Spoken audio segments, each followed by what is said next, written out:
Hate and location is a strategic combination, और लगता है कि नेपाल इसका फायदा लेता रहा है। अब ये हेट है क्यों, हम इस एनालिसिस को थोड़ा डीप में जाकर जानेंगे। जरा ये फेमस स्टेटमेंट देखिए, कहा जाता है कि दुनिया में सबसे करीब नेबर अगर कोई है तो इंडिया और नेपाल है। तो ये स्टेटमेंट तो बड़ी पॉजिटिव है, कितने ज्यादा करीब हैं कि बॉर्डर तो बस नाम की बात है। और उसके कुछ एग्जाम्पल्स भी हैं। फॉर एग्जाम्पल, जो हमारे आर्मी चीफ होते हैं वो नेपाल में ऑनररी जनरल होते हैं। ऐसे ही सिमिलरली नेपाल के जो आर्मी चीफ हैं वो हमारे यहाँ ऑनररी जनरल होते हैं। लेकिन ये एक्चुअली हमारी प्रपोजिशंस हैं to actually understand the importance of Nepal and having better relations with Nepal. कई लोगों के दिमाग में एक पिक्चर होती है कि नेपाल के साथ तो सब कुछ अच्छा ही अच्छा है, इरेस्पेक्टिव ऑफ कि कुछ एग्जाम्पल्स याद आते हैं, जैसे हाँ काला पानी, हाँ वो कम्युनिस्ट रूल, वो चाइना के थोड़ा करीब है, ऐसा कुछ लगता है। लेकिन इसके अलावा भी बहुत कुछ है।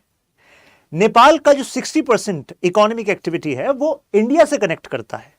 तो सोचिए, बिना इकोनॉमिक एक्टिविटी के कोई देश चल सकता है क्या? नहीं। और वो इंडिया से कनेक्टेड है। 80% जो इंपोर्ट होता है नेपाल में वो इंडिया से कनेक्टेड है।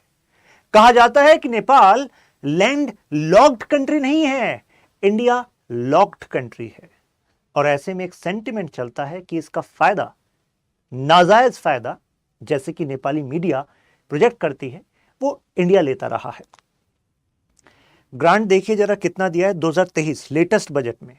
8.8 बिलियन रुपीस भारत दे रहा है नेपाल को ग्रांट। ग्रांट का मतलब समझते हैं ना, वापस नहीं चाहिए, दे दिया आपके विकास के लिए। तो आप कहेंगे यार फिर क्यों हेट कर रहे हैं? In this article of telegraph Nepal, the writer was saying कि जब से वो पैदा हुआ, जब से उसने होश संभाला, तो बिना कारण के उसने अपने आप को इंडियंस को हेट करता हुआ पाया है। ऐसे कई आर्टिकल आपको नेपाल की कई सारे न्यूज लेटर्स में, मैगजीन्स में मिल जाएंगे। But why? तो उन्होंने खुद कहा कि when they were introspecting they were not able to remember कि ये कब शुरू हुआ।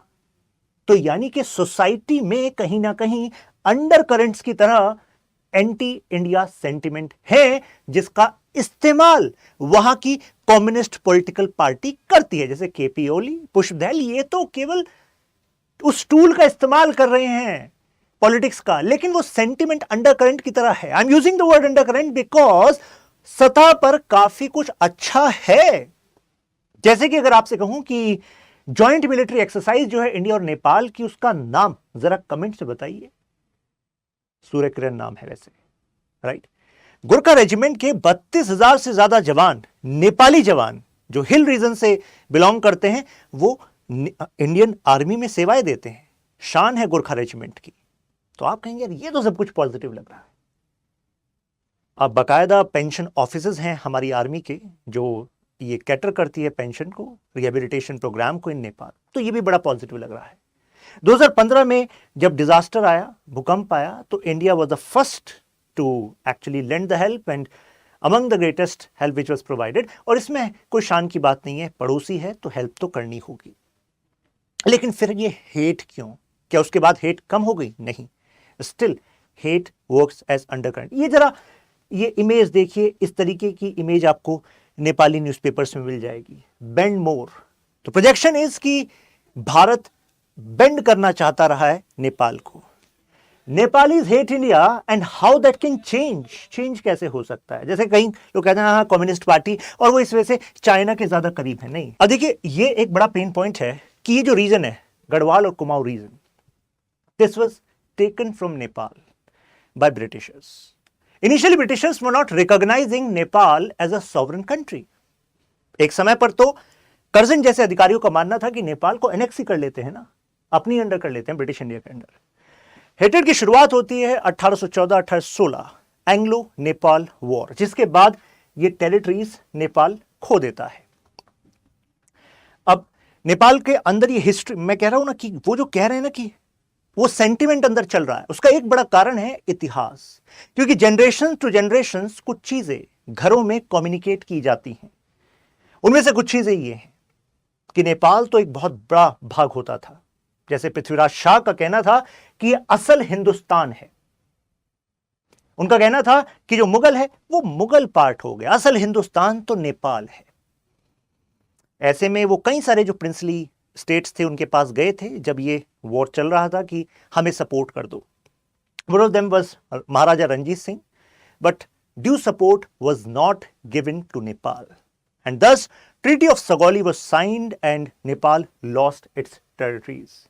यहां पर कर्जन कह रहे थे कि मैं सोवरेन नहीं मानता नेपाल को, हालांकि नेपाल के पास एट्रीब्यूट्स थे कि हां उनको एक इंडिपेंडेंट देश करार दिया जा सकता है, but due to strategic reasons Curzon को लगता था जब एक्वायर हो सकता है तो वो आए।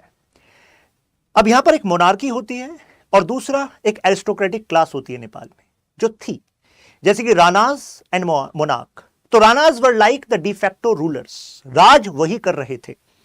उनका कहना था ब्रिटिश इंडिया से कि हम सॉवरन हैं, हम इंडिपेंडेंट हैं, हमें वही दर्जा दिया जाए। खैर ब्रिटिशर्स ने कहा कि ठीक है, तुमसे बातचीत हम तैयार रखेंगे, जारी रखेंगे और उस बारे में सोचेंगे। अब ऐसे उन्होंने फिर नेपाल का फायदा उठाना स्टार्ट किया। नेपाल के इस ज्योग्राफी को हम 3 पार्ट में डिवाइड कर देते हैं और इसका कनेक्शन सीधे सीधे नेपाल के पॉलिटिकल फ्यूचर से होने वाला था। ध्यान दीजिएगा किस तरीके से।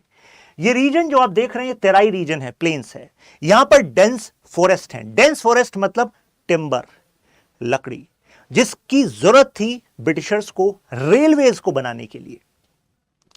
और इस रेलवेज के थ्रू वो जो इंडिया के हिंटरलैंड्स थे वहां से रॉ मटेरियल को पहुंचा सकते थे पोर्ट्स तक, और पोर्ट से उस रॉ मटेरियल को पहुंचा सकते थे यूके की फैक्ट्रीज तक। तो यानी कि अगर भारत को एक्चुअली लूटना था एक तरीके से, तो उसके लिए नेपाल की लकड़ी की जरूरत थी। नेपाल के जो राणाज थे उनके साथ एग्रीमेंट हुआ कि लकड़ी प्रोवाइड कर दीजिए आप, हमें ये रेलवेज बनाने। तो राणाज ने कहा ठीक है, कोई दिक्कत नहीं। 17,000 साल ट्रीज का एक पहला एग्रीमेंट हुआ कि वो भेजे गए और फाइनली ये डेवलपमेंट होना स्टार्ट हुआ। बहुत ही नॉमिनल चार्जेस पर एक्चुअली इस टिम्बर की लूट हो रही थी नेपाल से, और फायदा नेपाली जनता को नहीं हो रहा था, रिसोर्सेज नेपाल के थे, फायदा राणाज को पर्सनली हो रहा था। तो नेपाल वाज लाइक, अब वो सोने देने वाली मुर्गी की तरह बन गया था नेपाल। और this Nepal was used to build British empire in India. अब इस एक्सप्लॉयटेशन जो अब एक नया अध्याय कनेक्ट होता है, तो लकड़ियां ले ली, अब यूथ, वर्ल्ड वॉर फर्स्ट हुआ, तो ऐसे में उनको सैनिकों की जरूरत थी। 2.5 लाख के आसपास सैनिक वो नेपाल से लेकर गए। मेजॉरिटी ऑफ देम डाइड और मिले नहीं। और उसके बाद यहां पर जो उनकी इकोनॉमी थी नेपाल की, जो एग्रीकल्चर जो होता था, वहां पर भी क्राइसिस आ गए, फेमाइन हुआ। इसके बाद मेजर एक्सोडस देखा गया भारी मात्रा में। जो वहां की नेपाली जनता थी वो eastern part of India, north eastern part of India, वहां पर मूव कर गई, वहां पर सेटल हो गई। अब वर्ल्ड वॉर फर्स्ट खत्म हो गया था, क्योंकि 1914 से लेकर 1918 तक। तो अब राणाज फिर गए इनके पास कि यार हमारे टिम्बर का काम लिया आपने और हमारे यूथ का इतना इस्तेमाल किया आपने, हम आपके साथ खड़े थे, तो अब तो कम से कम हमें वो एक सुरक्षा दिमाग में दे दो कि हमारा एनेक्सेशन नहीं होगा। तो खैर ऐसे में 1923 में एक ट्रीटी साइन होती है जिसको कहते हैं peace and friendship treaty. Peace and friendship, अब टेंशन वाली बात नहीं है, लेकिन आपकी टेरिटरी ब्रिटिश राज के खिलाफ इस्तेमाल नहीं होगी, आपके फॉरेन अफेयर्स ब्रिटिश ओवरलुक कर सकते हैं। तो ऐसे में ये साइन हो गई ट्रीटी, लेकिन हां सोवेनिटी आपको दी जाती है, ये बात कह दी गई। राणाज के मन में अभी भी गफलत थी कि कभी ना, इनका तो कुछ नहीं पता ब्रिटिशर्स का, कब ये बदल जाएं और एनेक्स कर लें। तो ऐसे में ब्रिटिशर्स ने कहा तुम टेंशन मत लो, ऐसा करो लीग ऑफ नेशंस में अगर तुम्हारा नाम दर्ज करा दें फिर तो टेंशन फ्री हो जाओगे, क्योंकि league of nations international organisation and entering into that was like you are being recognised internationally as a nation, आपको राष्ट्र का दर्जा मिल जाएगा। तो क्राउन ने इस बात को रेटिफाई कर दिया ट्रीटी को, और फिर यहां पर इनको एक नेशन का दर्जा मिल गया। खैर समय बीता, देखिए 1923 की बात थी वो, राइट। अब 1947 भारत आजाद हुआ। अब नेपाली जनता को लगा कि अब भारत में क्योंकि एक बदलाव आ रहा है, तो अब कुछ political, social, economic changes Nepal में भी आएंगे, और जो भारत की सरकार होगी वो ऐसे में साथ देगी। अब यहां पर जनता के अंदर एक एंटी राणा सेंटिमेंट था कि इन्होंने तो केवल नेपाल को लूटा है, लेकिन आजाद होते ही भारत को संबंध बनाने थे, और संबंध किसी देश में उससे बनाए जाते हैं जो सत्ता पर काबिज होता है, और सत्ता पर कौन काबिज थे? राणास। तो ऐसे में भारत ने पीस संधि की, और वो किसके साथ की? राणास के साथ। तो जनता का एक बड़ा भाग जो political activist, civil society work था, इंटेलेक्चुअल वर्क था, उसने कहा कि ये तो आपने उनके साथ हाथ मिला लिए जो कि हमारे शोषण करता है। इन्होंने इतना पैसा कमाया लेकिन डेलिबरेटली एजुकेशन, इंडस्ट्रियलाइजेशन, इंफ्रास्ट्रक्चर पर खर्च नहीं किया, नहीं तो नेपाल की सूरत ही बदल जाती। उन्हें मोबिलाइज होना, उन्हें इधर उधर जाने की जरूरत ही नहीं थी। कहा जाता है बाय सर्टेन एनालिस्ट कि राणा चाहते थे कि ऐसा ना हो, क्योंकि इसी तरीके से उनका कंट्रोल चल सकता था, क्योंकि अगर जनता मजबूत होगी तो वो अपने राजनीतिक अधिकारों की भी बात करेगी, और ऐसे में वो जो उनका एक ऑटोक्रेटिक रूल था वो नहीं चल पाएगा। तो ऐसे में अब जनता के अंदर एक सेंटिमेंट था कि Indians were collaborators of imperialist power, यानी कि इन्होंने ब्रिटिशर्स का साथ दिया। एंग्लो नेपाल वॉर में जो फाइटर्स थे उसमें बड़ी मात्रा में भारतीय मूल के सैनिक थे, तो इन्होंने नेपाल को तोड़ दिया, पहला पॉइंट। दूसरा, इनको लगा कि अब आजाद हुए तो इन्होंने ऑटोक्रेटिक गवर्नमेंट के साथ संधि कर ली और हमारा शोषण जारी रहने दिया, करप्ट रेजिम के साथ हो गए। और तीसरा, अब जनता को लगा कि ये तो ब्रिटिश राज का एक्सटेंशन कर रहे हैं पीस एंड फ्रेंडशिप ट्रीटी के नाम पर। इन्होंने कहा इसमें अपर हैंड इंडिया को मिल गया, और इंडिया ने बदले में इस ऑटोक्रेटिक राज को चलने दिया, जबकि खुद वो एक डेमोक्रेसी है। अब ये इंडो नेपाल जो फ्रेंडशिप ट्रीटी है, इस पर एक और विवाद हुआ। यहां पर पिक्चर में आपको ये जो दिख रहे हैं, ये तो है राणा, और यहां पर आपको दिख रहे हैं इंडिया के एम्बेसडर इन नेपाल। तो एक सेंटिमेंट ये आया कि ट्रीटी जब साइन होती है तो दोनों समानांतर पदों के बीच में होती है, मींस इक्वल स्टेटस के डिग्निटरीज ही देश के बीच में ट्रीटी साइन करते हैं। भाई अगर यहां से राणा थे जो प्राइम मिनिस्टर की तरह थे, तो ऐसे में इनके इक्विवेलेंट जवाहरलाल नेहरू को कम से कम संधि साइन करनी चाहिए थी। भाई हेड ऑफ द स्टेट चलो मोनार्क हो गए, हमारे यहां उसके इक्विवेलेंट प्रेसिडेंट हो गए, लेकिन अगर एम्बेसडर से साइन करा रहे हैं बराबर में इनके प्राइम मिनिस्टर को बैठाकर, तो एक तरीके से नेपाल को तो आपने छोटा मान लिया ना। और ये आज तक सेंटिमेंट चलता है नेपाल में कि India treats Nepal as younger brother. शायद कुछ लोग कहेंगे अरे है तो सही, यंगर ब्रदर ही तो है, छोटा है साइज में, लेकिन यहां पर नेपाल के इंटेलेक्चुअल्स का कहना है यंगर ब्रदर कैसे हुआ। नेपाल का कहना है अरे तुम तो पैदा हुए 1947 में, हम देखो इंडिपेंडेंट सॉवरेन स्टेटस रख रहे हैं ब्रिटिश टाइम से। यहां पर नेपाली इंटेलेक्चुअल्स का कहना है 2016 में हमने ब्रिटेन के साथ 200वां वर्ष का डिप्लोमेटिक रिलेशन सेलिब्रेट किया है, 200 ईयर्स, और आपने कितना किया जरा बताना। तो इनका कहना है कि हमारी एज जो है वो गिनो हमारे इंडिपेंडेंट सॉवरेन स्टेटस से, आप तो अभी आजाद हुए, आप तो अभी बने हो, इनका यह कहना है। Relations with Indira Gandhi and Rajiv Gandhi, अब इस दौरान काफी हलचल, काफी अप एंड डाउन हुए इंडिया नेपाल रिलेशन में। जो राजा थे नेपाल के, उन्होंने कहा कि नेपाल एक जोन ऑफ पीस है। आप कहेंगे बहुत अच्छी बात है ये तो, लेकिन चाणक्यन इनसाइट के हिसाब से यह अच्छी बात नहीं थी भारत के लिए। कारण, चाणक्य कहते हैं कि आपके पड़ोस में एक तो होता अरी, अरी का मतलब होता है दुश्मन, यानी कि पाकिस्तान, चाइना। मित्र होता है फॉर एग्जाम्पल से श्रीलंका, बांग्लादेश, यूएस, रशिया, उस समय यूएसआर। फिर ये जो दो होते हैं मध्यमा एंड उदासीना, ये दो अलग प्रकार के राजा होते हैं।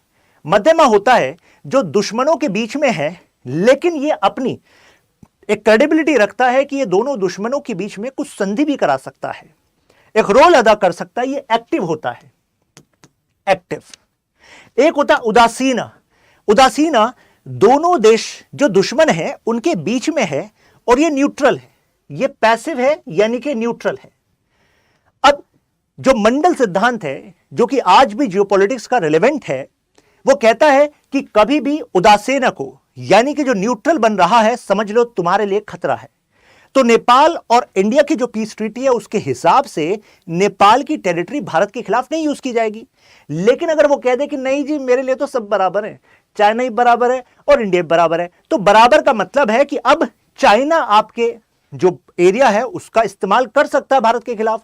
तो ये एक्चुअली इंडिया के खिलाफ एक, समझ लीजिए, एक तरीका था वहां के राजा का। अब वो ऐसा क्यों कर रहे थे? वही सेंटिमेंट जो नेपाली जनता में था कि नेपाल को सॉवरेन स्टेटस स्टैब्लिश करना है, नेपाल को उस मेंटेलिटी से निकलना है, वो ब्रिटिश राज की मेंटेलिटी से, हम सॉवरेन हैं। हालांकि भारत ने कहा कि जरा अपनी लोकेशन देखिए, आप 3 तरफ से भारत के साथ जुड़े हुए हैं। मैंने ये नहीं कहा घेरे हुए हैं, जुड़े हुए हैं। डिफरेंस होता है, सारा डिप्लोमेसी में सारा गेम शब्दों का है, जुड़ा हुआ है। और हम आपको जोड़ते हैं कोलकाता पोर्ट से, हम आपको ट्रांजिट ट्रेड के लिए एक्सेस देते हैं फेवरेबल टर्म्स पे, जिससे कि आप दुनिया में अपने सामान को एक्सपोर्ट करें और समृद्ध बने। भारत उसमें आपका साथ देता है। इसके अलावा हाइड्रो, इंफ्रा, इतने सारे एरियाज में हम साथ देते हैं, उनका कहना था। लेकिन जब भी हम चाइना से कुछ करीब होने की कोशिश करते हैं, आप हमारे खिलाफ हो जाते हो। तो they wanted to actually flex their muscles. Indira Gandhi ji नाराज हो गई। इंदिरा गांधी ने कहा ये क्या बात है, ये तो आप हमारे खिलाफ जा रहे हो, ये प्रपोजल एंटी इंडिया स्ट्रेटजी है नेपाल की, और एंटी इंडिया स्ट्रेटजी तो हम बर्दाश्त नहीं करेंगे। If someone hates you for no reason then give that person a reason.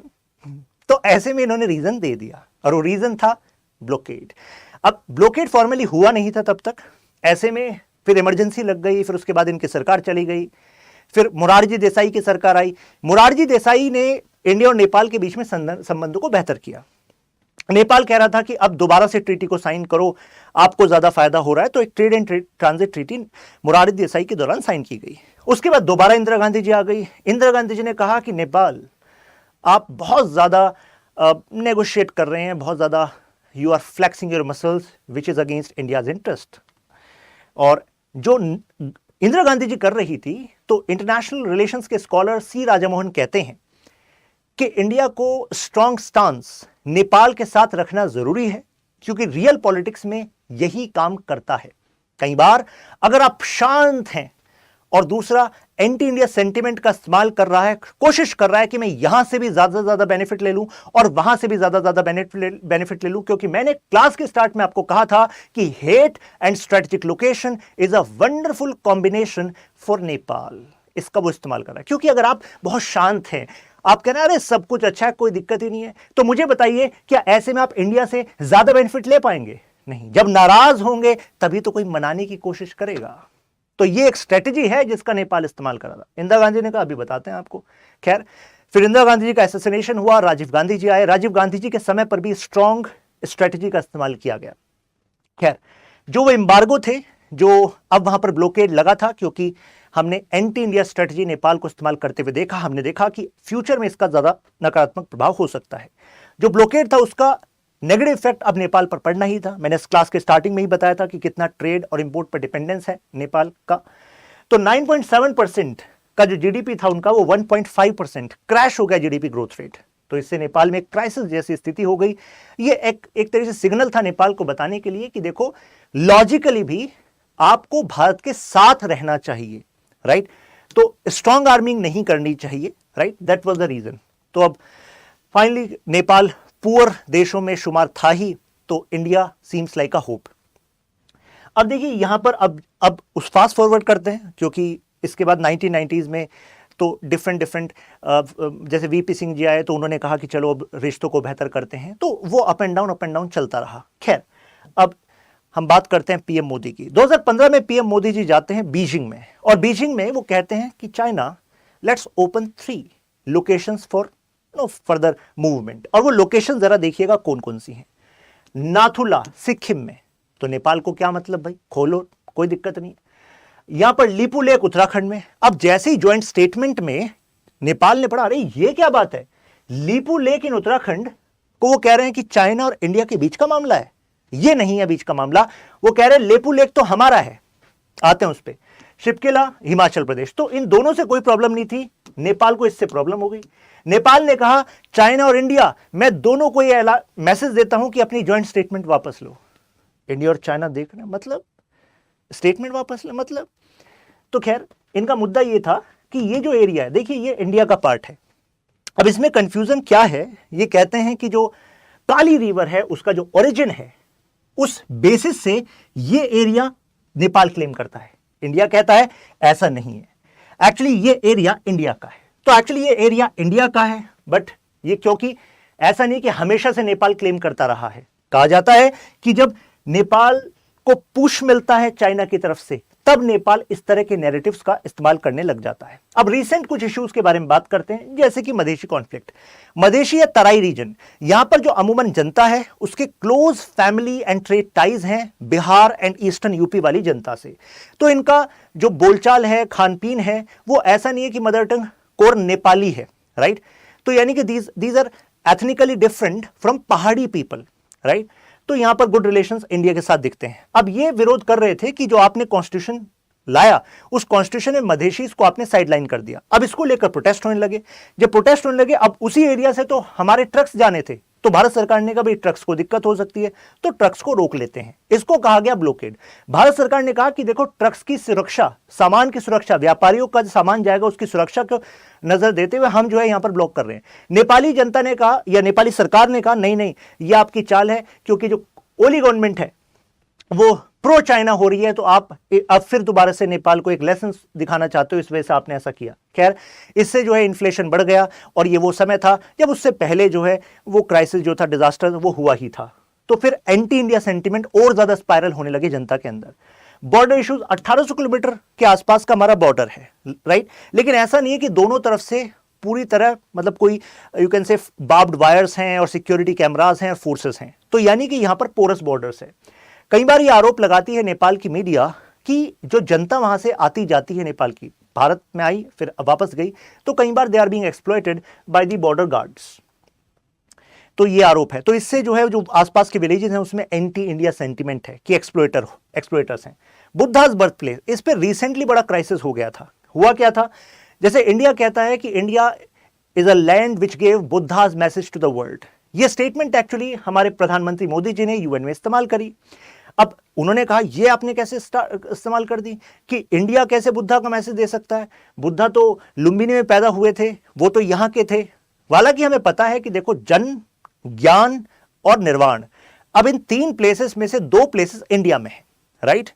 और हम कभी ये नहीं कहते कि इसमें तेरा और मेरा है, हम कहते हैं कि बुद्धा का मैसेज जो है वो सबका है। अब इंडिया पे वो जो बौद्ध धर्म है वो प्रॉस्पर हुआ, तो that's why we made this statement, this was the official statement. लेकिन इसका विरोध होने लग गया। बिग ब्रदर बिहेवियर कहते हैं।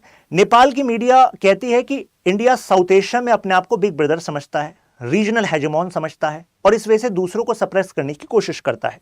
हालांकि हम कहते हैं भाई कब आपको सप्रेस किया, तो इनका कहना है कि नहीं नहीं आप आर्म ट्विस्टिंग करते हो।